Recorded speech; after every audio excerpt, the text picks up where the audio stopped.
Hello everyone, welcome to Momma Jo's Kitchen. It is a very warm day, so I don't feel like cooking today, but I still have to fix something for Michael for when he comes home. That's my husband. He's always hungry. So I thought, why not fix him something that really is not going to heat up the stove, but I will have to heat up the stove a little bit later on because I'm going to take corn tortillas we had left over, and Michael hasn't been using them for anything, so I think I'm going to make him some homemade corn tortillas. And if you saw my potato wedge recipe the other day that I made, I have some leftover seasoning. It's like a all seasoning that I threw together, and I had some left over, so I thought when my tortillas come out, I'm just going to use that to sprinkle on my tortillas. Now, what is Michael going to use the tortillas for? Well, let me tell you. Let me explain what this is first. I saved the top of it. You may not have a sharp shopper, but you don't have to have a sharp shopper. I had bought a large bag of these already cooked, already peeled, deveined. These are shrimp pieces. Let me explain that to you. Let me get the little paper over here. Well, this is the top part right here that came off of it. It says, Cincy cooked broken meat, farm-raised shrimp. And then it has markings on it. It says white, it says tail off, and it said 90-20, or 90-120. So I'm guessing that would be either the size or the amount that was in the bag. And I guess they would be kind of considered like seconds or something. Like if you ever went to a produce place, sometimes they'll have peaches that didn't make the the first round approval for sale. And some people, like with seconds, there might be something very minor with maybe there's a spot on them, or maybe they're bruised, but they don't throw them away because they resell them, and people will use them to can with and different things. And I'm assuming that's kind of what's happened with this shrimp. It's went through the assembly line, and maybe they were just not perfectly whole or something. Some of them are really in really good shape here, I was trying to show you one that's kind of like, see, it's just missing a little bit of the end of the tail. So I bought a large bag of that, and I want to say it was, I don't know how many pounds was in it. I had used some of it for another recipe, and I've divided what was left for today's recipe, and then I might have enough to do another recipe, and I'll bring you all back for that. So we're going to make, like I said, we're not cooking, so what am I making? Well, I got this idea from the Mexican shrimp cocktail. It's very much like a salsa. So what I'm going to do is I'm going to turn this into a pineapple shrimp salsa. It's going to be using fresh ingredients for the most part, except for the convenience. My daughter cleaned out her pantry, and she gave me all these beans, and here it is, petite diced tomatoes with tomato juice. So if you have a fresh, like Roma tomatoes or something like that you want to chop up and put in here, you can. Or you could just do what I'm going to do and just use this can. I think I have another one up there. And there's one ingredient I forgot to get out that I think would be good in here, but you don't have to put it in here. You can put whatever you think is good for salsa. So I might end up putting in some corn, sweet corn, because Michael likes sweet corn. Now I have all these vegetables chopped up. This is half of a red sweet bell pepper. And I'm going to put everything in this bowl. And then I'm going to take my little immersion blender, or you could put it in a you know, just a regular stand blender, or you can put it in a food processor. But you know, if you like it really chunky, you don't need to do that. But if you want to make it more like a restaurant style type salsa, you know, where you have a little bit more bits and not, you know, bites, then you might want to go this route. So I will get this pepper in here, and we're going to season this really well. Here is a half of a sweet green bell pepper. And again, this is one way I can get my husband to actually eat something that's relatively healthy for him. I'm going to sneak in some cucumber. This is 1 cup of cucumber that I have chopped up.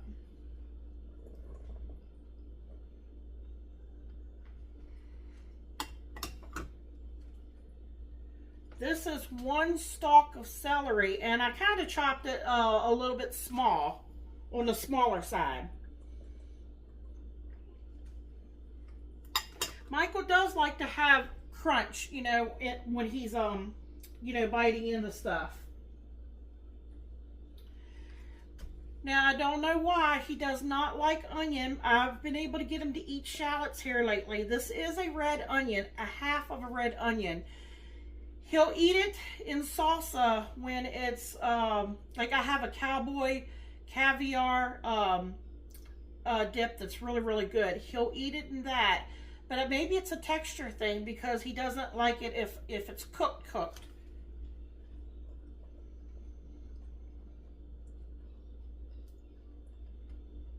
Maybe you have some finicky eaters in your house too. There's a lot of things that I could make and do if it wasn't a lot more things I could present to you all if my husband wasn't so picky. Okay, this is 3 large cloves of garlic, and I've roughly just sliced them because, like I said, I'm going to put them in that immersion blender there. I'm going to try to see if I can chop it up a little bit there. Okay, and let's see here. Oh, here is the petite diced tomatoes. We've got to get some liquid in here in order for us to, you know, for everything to process.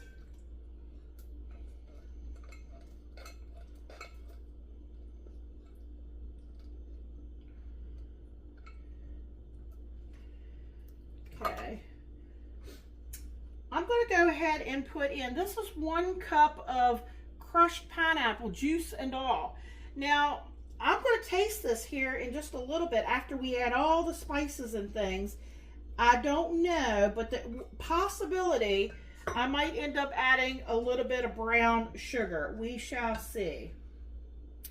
Now, I do have the cilantro paste. Cilantro paste is a little bit more concentrated than just to use like fresh cilantro. I had this in the refrigerator. It was opened, and I have to use it up, or, you know, they usually recommend once you open it, to last a couple weeks. You know, it may last longer than that, but I have about, this is 1/4 of a cup, but it's not full. So it's a little over halfway. So I would say about 1/8, or, you know, or to 1/4, whatever. You know, it just depends on how strong you want your cilantro taste. Maybe you're not a big fan of cilantro. You know, to me, Michael loves it. It kind of reminds me of a soapy taste to it, if that makes sense.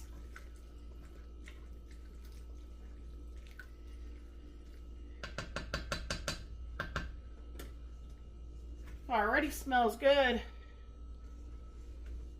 Okay, we have a bunch of seasonings, and I won't put the shrimp in until last. Oh, I do have a tablespoon of tomato paste. I do want to get that in there.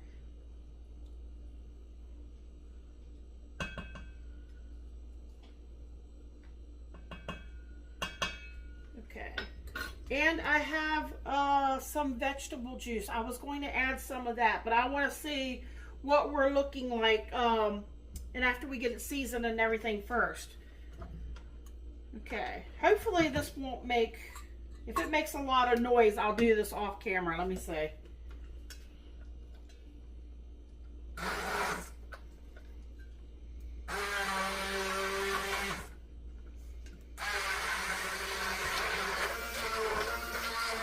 Not too bad, I guess.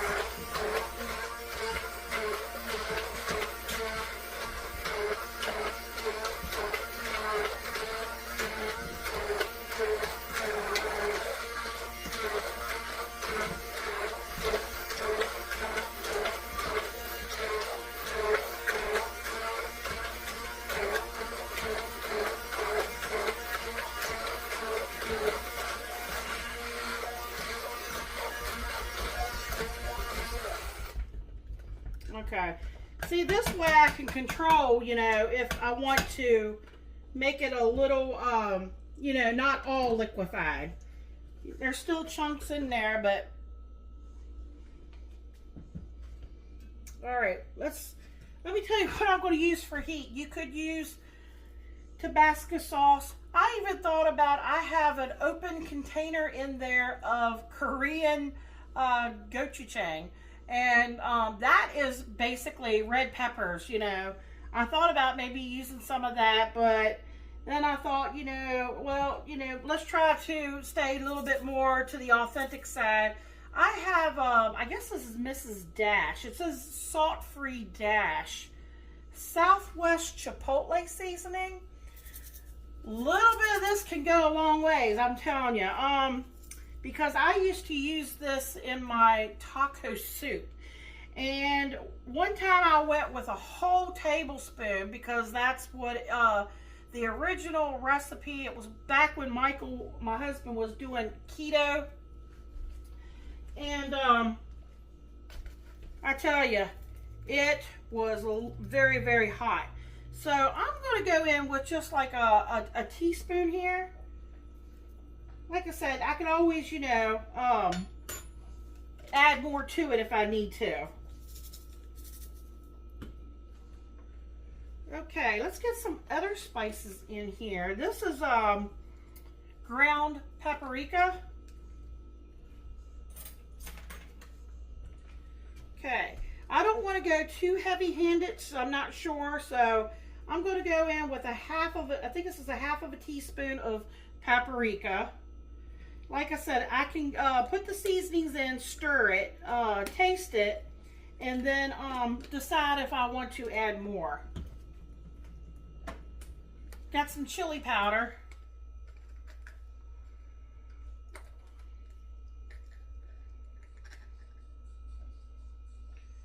I know some people actually like to cook their salsa, you know, but I don't want to go that route. Like I said, I'm trying to avoid heating up the kitchen any more than I need to. I think summer is officially here.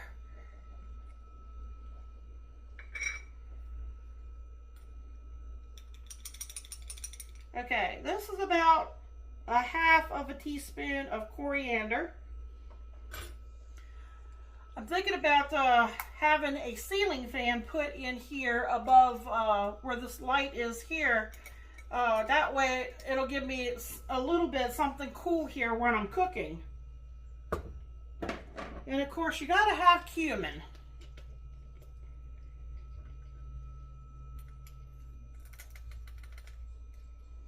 Okay. And salt and pepper. We're gonna go in with some salt and pepper. I'm just going to stick with a half a teaspoon around the board here for the most part. And we like I said, we can adjust it if we need to.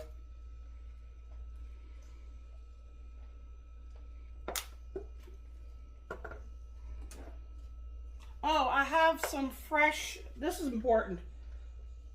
This is the juice of one's freshly squeezed lime. Gotta have that in there. All right. This Let's get everything stirred together.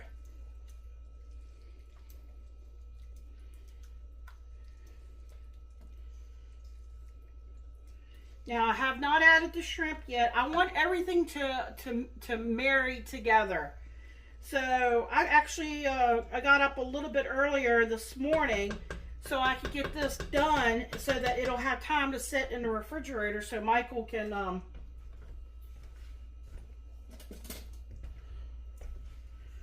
okay, this is the moment of truth here. Let's see what it needs.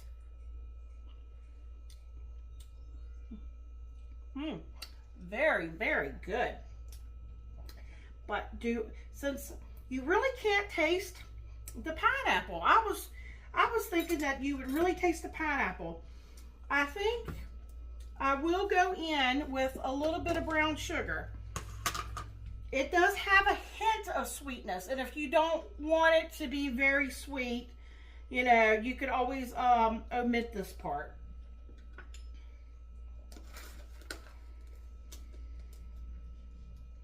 Just going to go in with 1 tablespoon.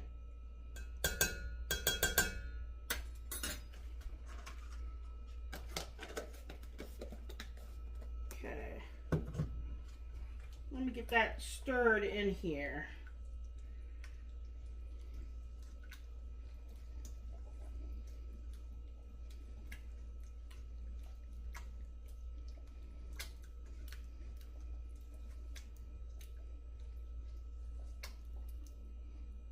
And I really don't think I taste that much cilantro.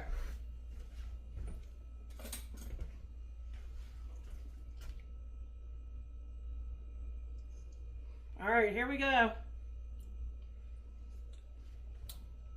Oh, I like that much better. Much, much better. To me, I mean, I like the way this is.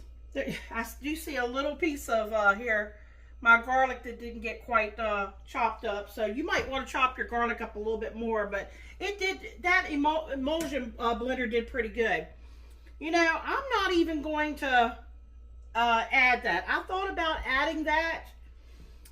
You don't need it. With that can of Rotel and the tomato paste, and I'm going to get the shrimp in here.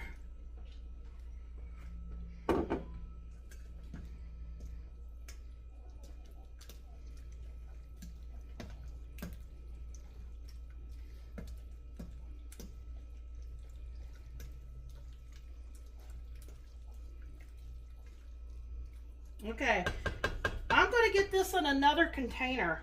Let me tell you what I'm going to do.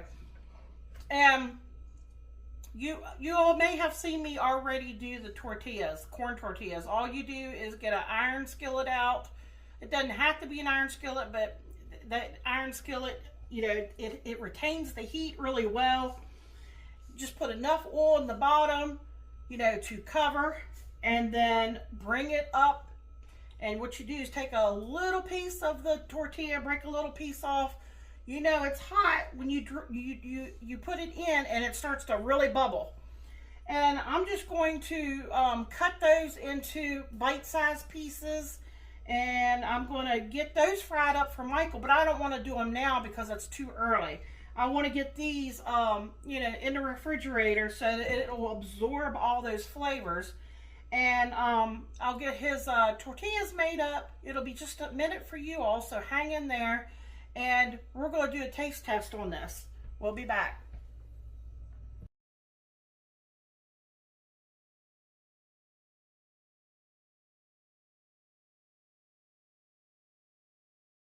How you doing, YouTube? Welcome to Momma Jo's Kitchen.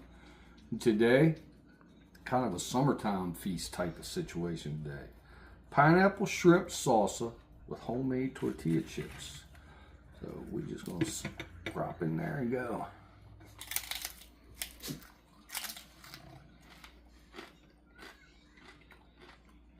I'm gonna double dip. Wow.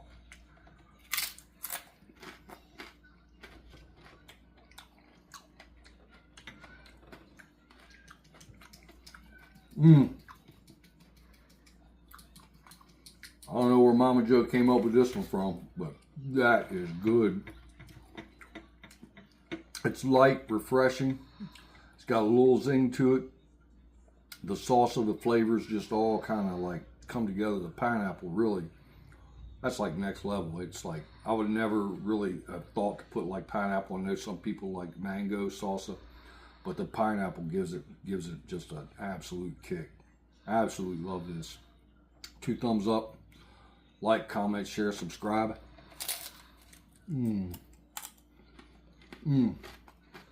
Check out the video where Momma Jo makes this.